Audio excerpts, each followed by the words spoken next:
Good morning. Good morning. I'm Spike Hicks. I'm the president of Large Animal Shelters and Emergency Readiness. Welcome. Now that you're all seated, if you would please stand, I'm going to ask the sheriff to lead us in the Pledge of Allegiance.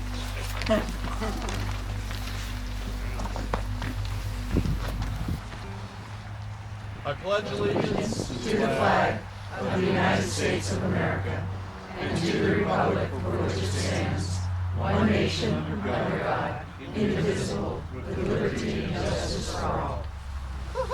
Thank you. Thank you all for coming. As I said, I'm Spike Hicks. I'm the president of Laser. I'd like to introduce now our dignitaries. The Board of Supervisors, Craig Brown.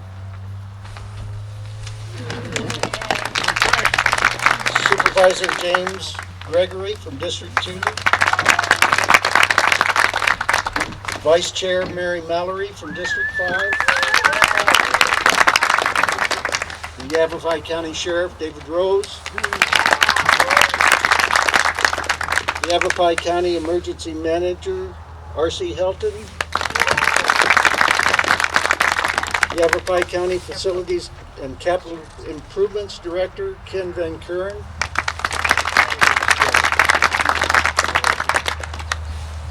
Yavapai County Public Works Operations Manager Joe Hoek. And Dustin Kirk from the Arizona Department of Emergency and Military Affairs.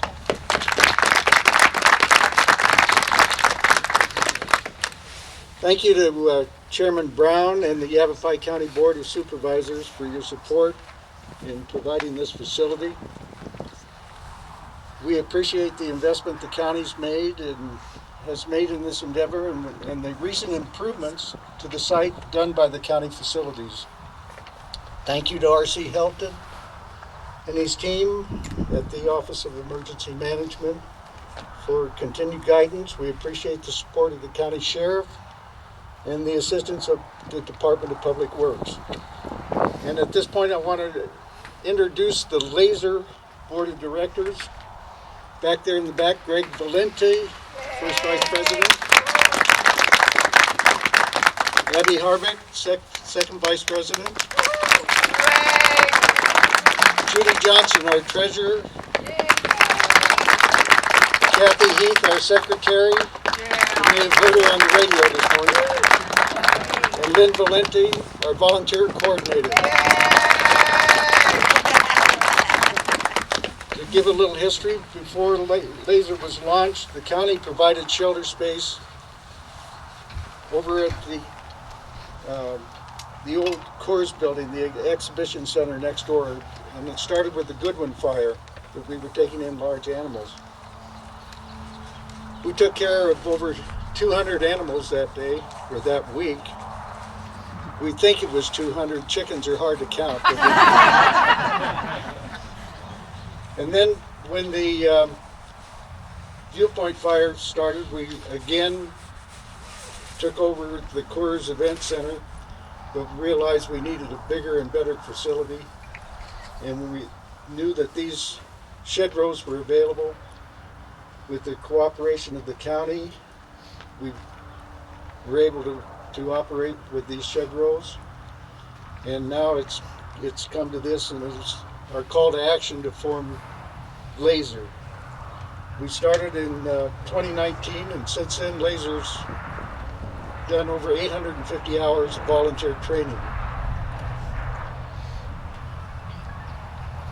We've conducted several drills at this site and in the different areas of the county, and by dedicating this property as a large animal evacuation center for our communities, Yavapai County is being proactive in the emergency readiness, and Laser is proud to be a partner in that effort. We are also grateful to all that the county has done and continues to do in supporting the residents of Yavapai County for their personal animals and the sheltering the pets and the barn animals. Thank you also to the Arizona Community Foundation for the recent grant award which will purchase and secure a storage shed and equipment on site so that we'll be able to expedite our intake of animals during any emergency evacuation. This grant adds to our ability to quickly and effectively operate at this location, and one of their representatives is here today, Miss Lisa Shahady. Is she here? Oh, thank you, Lisa. Now, please welcome Chairman Brown for a few words. This is kind of an interesting event because Spike and I go way back to the Goodwin fire. We've known each other for a long time because we don't live that far apart, but we also go all the way back to the Dosey fire. That's where all of this really started. Right after I first got elected, the Dosey fire occurred, and you'll remember the evacuations and the large amount of animals that had to be moved. And at the time, we were trying to use the Frontier Days rodeo grounds as the evacuation point. The traffic was a mess, and the sheriff was overburdened with that. Prescott PD was involved, and we just had a real problem. So I said, you know, we got to find a permanent location to actually put, you know, our large animal evacuation people, or a place for folks to go, because everybody was trying to find a location where they could, you know, keep their animals. Usually it was Friends at the time. So anyway, as time goes by, we had a lot of interest out here, but as you all recall, this was going through bankruptcy several times. And so there were a lot of problems with who owned what out here. Nobody actually had a firm handle on what the buildings were being used for, or who had the possession of the keys, shall we say. So long and short of it is, though, as the Goodwin fire started to approach, I said, let's take a look and see what we can do about using the Coors building. We knew we had that building available, and so we said, let's use the Coors building. So we got the Coors building open for the Goodwin fire, and Spike's out here, and I came out to check on it to see how we were doing. He's out here by himself in his motorhome trying to, you know, take care of a bunch of animals. So that's where started to work a lot more with large animal evacuation, and that's how Laser was eventually born. So that is all transpired. This actually was not county property. We had to negotiate with Arrow Downs for a section of property the county owned on the far end of the other paddock area. And we did that, negotiated with them, finally got this building a couple of years ago. And I said, this is going to be for Laser. Here we are today. So I'm really kind of interesting. This is not my district. My district's on the other side of the road. However, Jim and Mary here, we both share this area. Mary's got, you know, Prescott Valley, and Jim's got the area south here down to Dewey. So we made sure that this is a county area and well represented, and Board of Supervisors was kind enough to allot the extra money to get things cleaned up and get this all in shape, put up the fences. We talked to Mr. Worth next door, and he worked with us on the property lines, and we're really happy about that. A couple of folks here that I want to mention. Got Steve Shiska, councilman from the city of Prescott's here. Steve Olson Crane. Steve, when anytime there's a fire or something happens, Olson's always there to support us. And we thank you so much, Steve.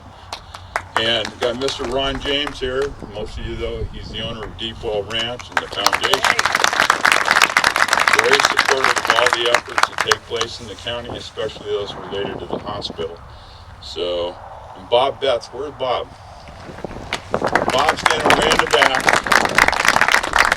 Bob is the chairman of the Firewise Committee, known as POWIC, and he's very interested, you know, in where we're doing with anything that has to do with emergency management. So he's very active with that. We appreciate all the work he does.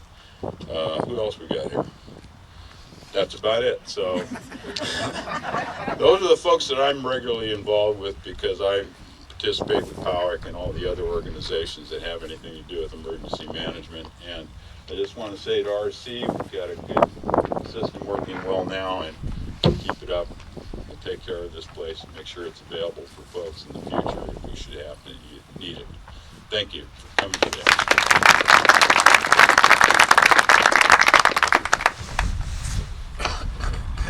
RC HELTON.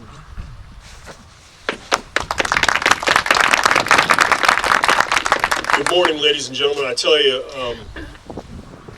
I'm just extremely humbled with what's occurred and transpired here over the last 7, 8, 9 months that I've been involved with this effort. This is my 33rd year in public service. I've worked for county, state governments, local school districts. I've had a lot of experiences in my life, and the experience of being a part of this transition and what this means for this community, for Yavapai County, its residents, its citizens, its visitors. This is an epic undertaking that has resulted in a very dynamic, robust addition to the emergency management, emergency response infrastructure in this county.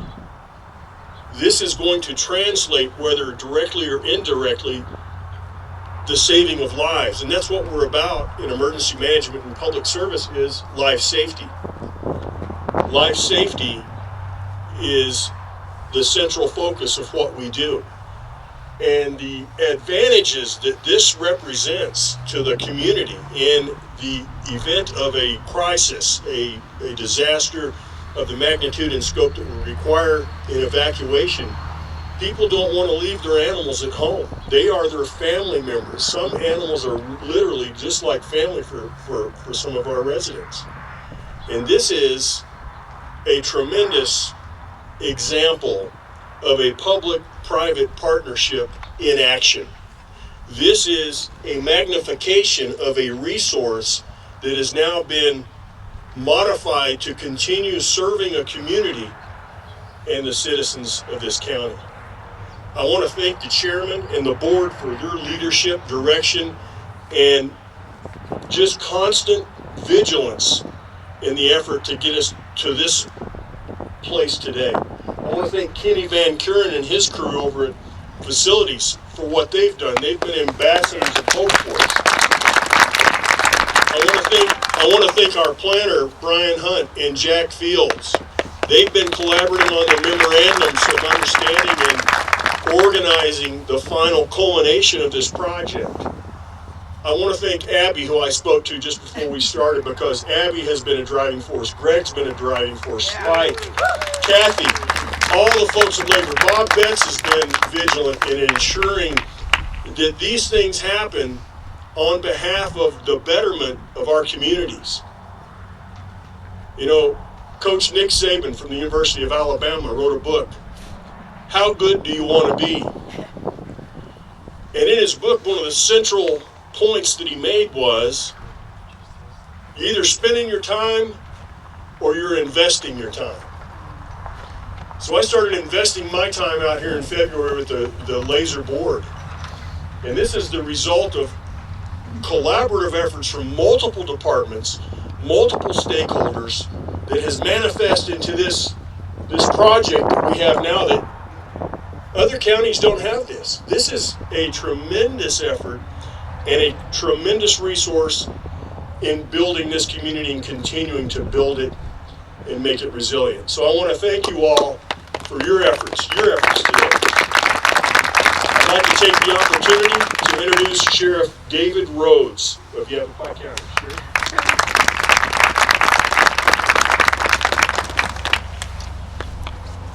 Good morning. Boy, fall came on fast. Did it not? Yeah. It'll be winter soon, and unfortunately, spring and summer again, and we'll do this whole thing again. So, I'll tell you what,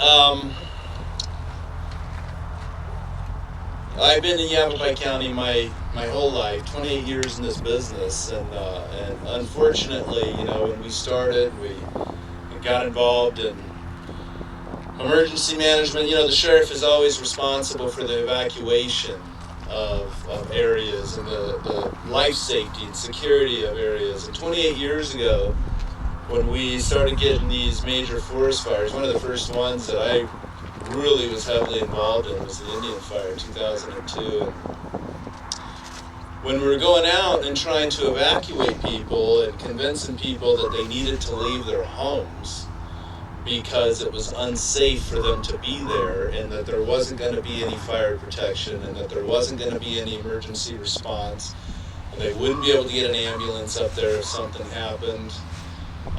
That the sheriff's deputies were not going to be responding if they called 911. A lot of people, they just did not want to leave because they did not want to leave their animals behind. And so they wouldn't leave, and we couldn't pry people out of their house, and we didn't. And so it created this situation. Not only were the animals in danger, obviously, because they couldn't escape, a lot of them fenced in, pinned in, or whatnot, and they couldn't get out. But the people that were going to stay there and take care of them, they couldn't get out either. There was nowhere for them to go. There was no way for them to get emergency service. A lot of them were, older folks and country folks that had been on their property for many, many years and didn't want to leave. And the only way that they would go is if they could take their horse, they could take their animals with them. And we just didn't have a way to do that. You could call neighbors or friends or families and try to get escorts and whatnot, where did they go, and where are we going to keep them, and all these things. And we fast forward, and I remember a lot has been brought up about the Goodwin fire, and that was a monster. I tell you, that thing started and burned for a few days, really didn't do much. Burned for a few days over there in Pine Flat. And one day, it came up over the top of Big Bug, came down and burned across Highway 69. And we're trying to get animals, that entire area is a rural area. And we're trying to get animals out of there, trying to get people out of there. And we're on that Highway 69, we shut it down. We ended up cutting the fence in a bunch of places, trying to let horses, cattle, livestock just run free so that they could get out of there. There was no way to get them crowded. There's just too many. And, the horses ran through the fence, the cattle ran through the fire. I don't know what that says. But they all made it. They all made it. We found them up in the black later. They're a little singed, but they made it. So anyways, when I start hearing about community groups like this, people, they just kind of rally together. You form an organization to solve a problem, to solve an issue. You don't need government to do that, and you didn't ask government to do that. We partnered together for the betterment of Yavapai County, and that's what this is about. This is celebrating the partnership in which our community came together, solved a problem, worked with government to get it done, worked with government to, spend tax dollars wisely, worked with government to provide a service that was needed, that people don't have to pay for. Because I can tell you, and I love our board members because they're so forward-thinking and responsive to this, but if it was left to us to create what you guys have created, it would take forever, and it would not be nearly as good as what you were able to do. Amen. So we're grateful for you. I certainly hope that we don't need to use you much. I'm afraid that we will. This is the kind of resource that has been desperately needed. You'll always have my support. If there's things that I can do to make your organization successful, to make this venture successful, I will do it because it's needed. That is my pledge to you. So thank you for coming out this morning. Thank you for giving me a few minutes. And I do want to thank our board members for unanimously supporting this vision. I want to thank our emergency manager, R.C. HELTON. Brian Hunt, our planner, worked at the Sheriff's Office for 20 years, a lot of experience in this area. But somebody that never gets mentioned, that actually makes all of these things happen behind the scene, is our facilities director, Kenny VANKEUREN, who's hiding off to the side. So thank you very much for your time this morning.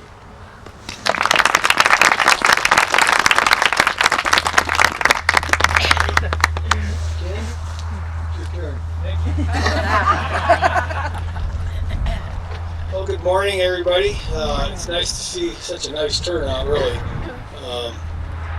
So we're very proud at the Facilities Department to be part of this team. It is definitely a team effort to do something like this.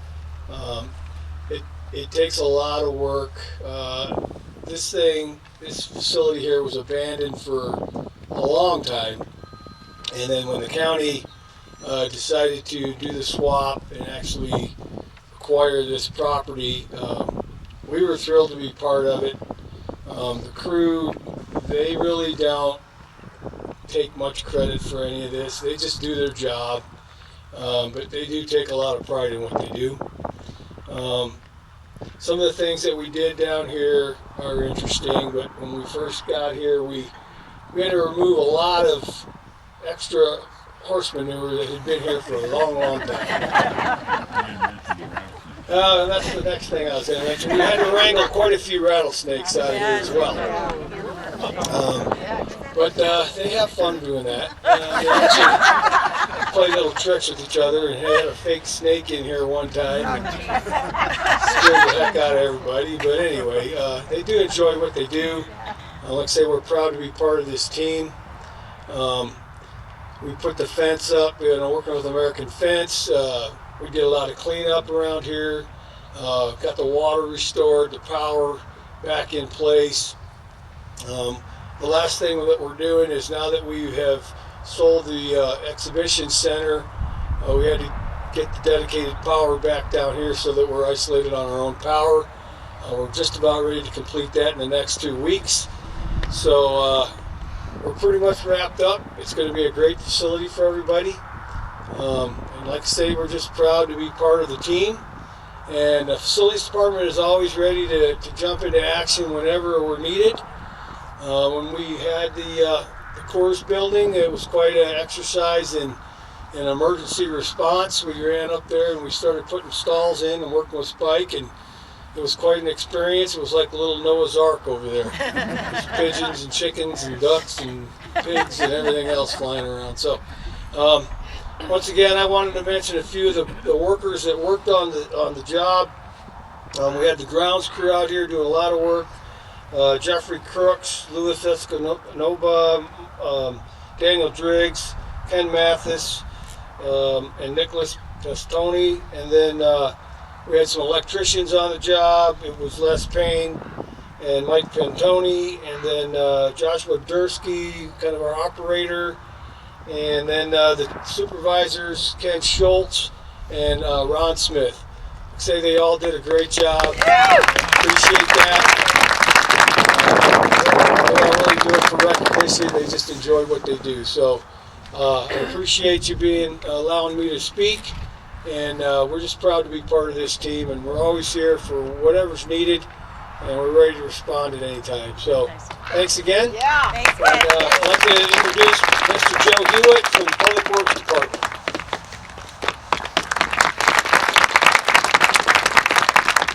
Well, thanks, Kenny. Good morning. I'm not usually on this side of the mic. I usually just do the sound and set up the ribbon. But our director, Dan Cherry, is out of town. He sends his apologies, wasn't able to make it today, but he wanted just to pass along a lot of what already has been said. I don't want to reiterate. We do recognize, obviously, what volunteer organizations like Laser do for our community, for our county. That's just been several months ago. I ran into Kathy Heath at our office at Public Works, and I hadn't seen her for many years. I had an opportunity to work with her many years ago. She was an employee of ours, and she was all excited about Laser, and I had no idea what that was. But now that I see all that's been done, this is a fantastic project. Obviously, in times of emergencies and crisis, there's a lot of confusion, right? We're trying to solve problems, but oftentimes what we forget is it's not always up to the paid employee, right? It's the volunteers. They are oftentimes the backbone of what we do, whether it's with roads, which is what Public Works mostly does, but with what RC does with emergency management, it's the volunteers are really the backbone of what we do. So I want to take this time to, on behalf of our director, thank Laser, thank all the volunteers and the staff that were involved in this great project. Our roads department didn't have a whole lot to do here. We did some signage. We installed the culvert so we can get through this gate, and I want to give them props because they did a great job. But other than that, I'd like to turn this over to Spike, excuse me. I've been working with him for years too. While I set up the ribbon so he can give you some closing remarks. Thank you.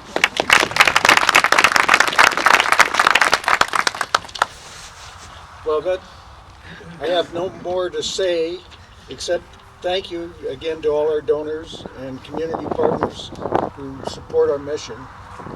We have a wonderful group of supporters, and we couldn't make this work without it.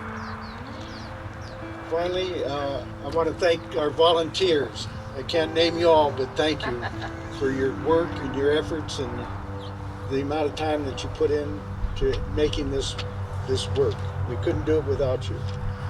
Thank you all for coming. We appreciate your support. If you'd like to join us now at the gate, we'll have the ribbon cutting.